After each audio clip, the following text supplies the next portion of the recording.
Isabelle Forger, présidente fondatrice de l'Institut Ergapolis, une entreprise de l'économie sociale et solidaire qui a développé un concept il y a 7 ans qui tend à favoriser la pluridisciplinarité, la création d'intelligence collective au profit de l'aménagement des territoires.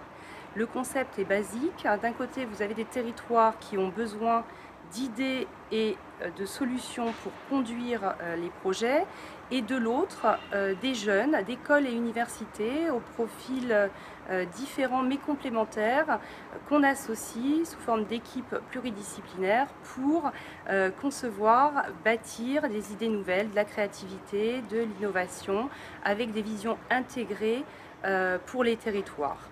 À l'issue d'une première phase de projet qui consiste à défricher les choix possibles sur les territoires, les collectivités locales se saisissent des idées et vont plus loin pour la conduite et la mise en œuvre de leurs projets.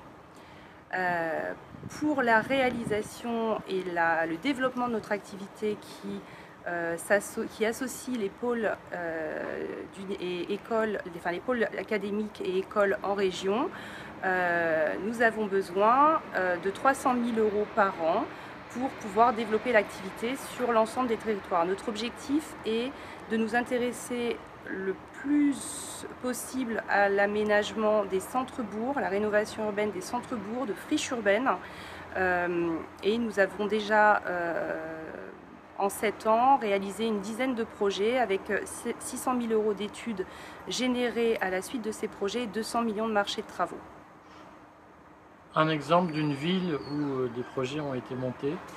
Alors, on a travaillé sur plusieurs gares du Grand Paris et notamment sur Clichy-sous-Bois-Montfermeil, le pôle Descartes, la gare Descartes, Brie-Champigny-Villiers. Ça, ce sont des projets qui ont d'ores et déjà contribué à la réflexion des élus et à la mise en œuvre des solutions.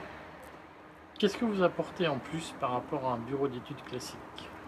Alors, notre force, c'est que, en fait, notre institut favorise l'émergence de nouveaux profils en s'adressant à des étudiants, architectes, ingénieurs, urbanistes, économistes, sociologues, économes.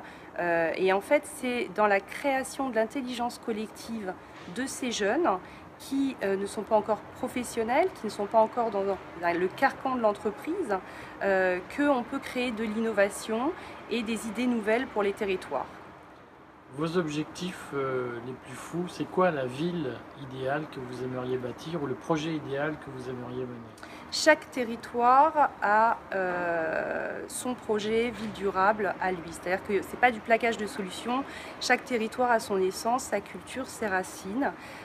Aujourd'hui, un projet idéal, c'est un projet où on intègre l'ensemble des enjeux du développement durable avec une vision intégrée et une vision multiscalaire. C'est-à-dire qu'on s'intéresse du local au global. Donc on est vraiment dans une logique de transversalité des enjeux et une logique d'échelle pour le territoire. Ce dont je ne suis pas capable de dire, c'est de dire tel projet est idéal plutôt qu'un autre. Tout ça dépend du territoire auquel on s'adresse et de la problématique du territoire. Moyennant quoi, ce qui est fondamental dans la philosophie, c'est de replacer l'homme au centre de la ville et ne pas bâtir la ville autour de l'homme.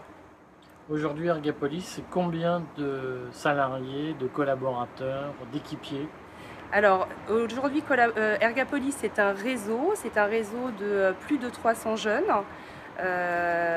C'est un réseau de plus d'une dizaine d'établissements académiques allant de Centrale Supélec, les Ponts et Chaussées, AgroParisTech, ParisTech Télécom et bien d'autres, l'école d'architecture de Marne-la-Vallée entre autres. Et c'est 3 salariés pour faire fonctionner en fait ce réseau qui est à la croisée du monde académique, du monde de l'entreprise et du monde des territoires.